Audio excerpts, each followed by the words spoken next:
বড়সড় তেজস্ক্রিয় আক্রমণের মুখে কি ভারত? ভারতের পক্ষ থেকে গ্যারেজ ফাইলস নামক একটি ডকুমেন্ট সামনে নিয়ে আসা হয়েছে, যেখানে পরিষ্কার বলা হচ্ছে আমাদের গঙ্গা নদীতে বড়সড় তেজস্ক্রিয় বিকিরণ কিন্তু ঘটতে পারে। এবং এই পুরো পরিকল্পনাটি মার্কিন গোয়েন্দা সংস্থা সিআইএর 1965 সালে ছোট্ট একটি ঘটনাকে কেন্দ্র করে।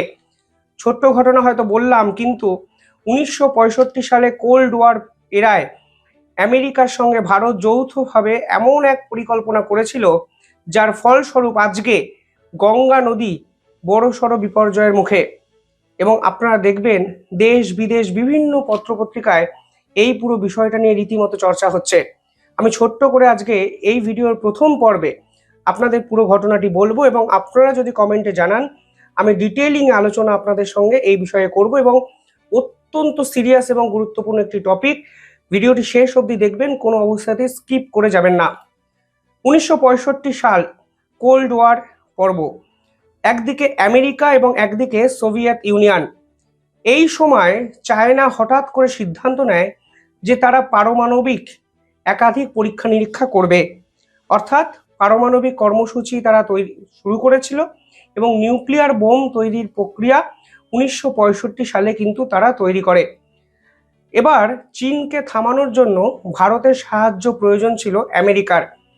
ফলে আমেরিকার গোয়েন্দা সংস্থা সিআইএ এবং ভারতের ইন্টেলিজেন্স ব্যুরো একত্রে একটি ভয়াবহ সিদ্ধান্ত নেয় সে সময়।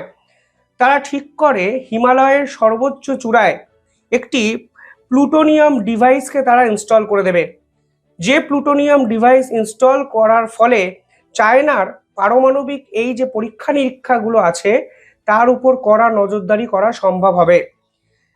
খবরে ডিটেলিংয়ে যদি আপনারা দেখেন, তাহলে দেখবেন সে সময় যে ডিভাইসটিকে ইনস্টল করা হয়েছিল তার রেডিও আইসোটোপ থার্মাল ইলেকট্রিক জেনারেটরের সাহায্যে কিন্তু চলতো, এবং এর ভিতরে জ্বালানি হিসাবে ব্যবহার করা হতো প্লুটোনিয়াম।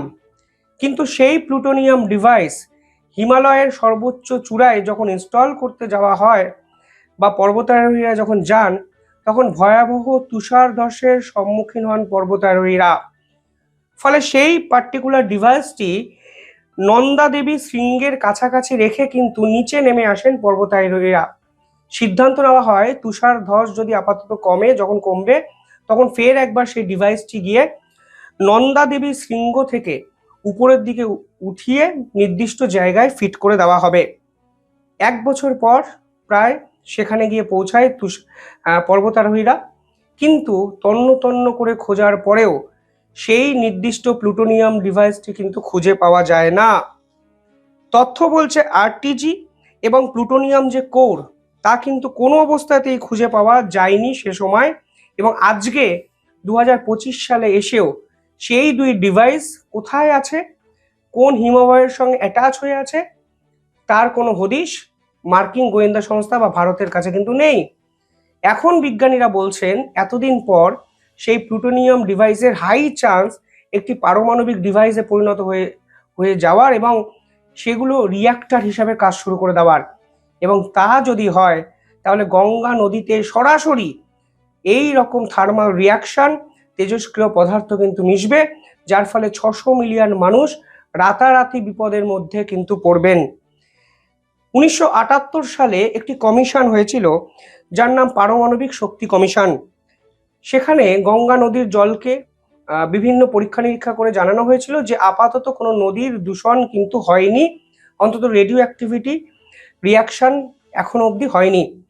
কিন্তু 1978-এর পর 2025, মানে প্রায় এতগুলো বছর, 50টা বছরের কাছাকাছি যখন চলে এসছে, আপনারা বুঝতেই পারছেন 47 বছরের বেশি সময়। এতদিনে সেই তেজস্ক্রিয় রিয়াকশন হয়েছে কি হয়নি, সেটাই কিন্তু বিজ্ঞানীরা প্রশ্নচিহ্ন তুলে দিয়েছেন এই রিপোর্ট প্রকাশ্যে আসার পর। কেন গঙ্গা নদীতে মেশার সম্ভাবনা বেশি?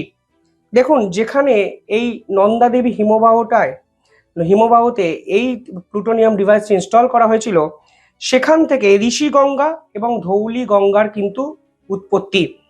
এই ঋষিগঙ্গা এবং ধৌলি গঙ্গা পরবর্তীকালে আবার ভাগীরথী নদী এবং অলকানন্দাতে গিয়ে মিশেছে। ফলে আপনারা বুঝতেই পারছেন গঙ্গা নদীর শাখা নদী, উপনদী, শাখা প্রশাখায় সেই ডিভাইসের তেজস্ক্রিয় রিয়াকশন ছড়িয়ে পড়ার সম্ভাবনা কিন্তু 100% যদি এই ডিভাইসটি পারমাণবিক রিয়াক্টরে পরিণত হয়। আর গ্যারেজ ফাইলসের এই রিপোর্ট প্রকাশ্যে আসার পর একটা জিনিস তো স্পষ্ট হয়ে যাচ্ছে এবং প্রশ্নচিহ্ন উঠছে, মার্কিন গোয়েন্দারা তো জানতো এটার আফটার এফেক্টস কি হতে পারে, তা সত্ত্বেও তারা ভয়াবহ এই জিনিস কিসের জন্য করলো?